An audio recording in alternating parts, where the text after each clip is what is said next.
अहम ख़बर अवां ताईं पहुचाईंदा हलूं। कराची में जिथे ब्लैकमेलिंग खां तंग अची आपघात कंदड़ औरत के केस में अहम अॻभराई थी आहे।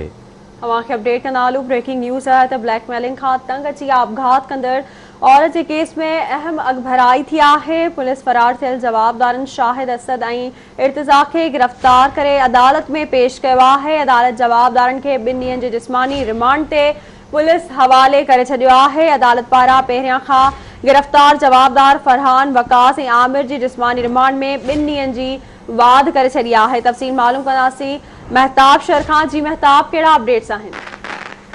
जी बिल्कुल, तो कराची में ब्लैकमेलिंग औरत के केस की अॻभराई थी है, जिसमें पुलिस फरार थियल जवाबदार 3 जवाबदारन के शाहिद असद ऐं अर्तुजा के गिरफ्तार करे अदालत में पेश करे छॾियो है। अदालत में जवाबदारन के 2 ॾींहनि जी रिमांड जिस्मानी रिमांड ते पुलिस हवाले करे छॾियो है।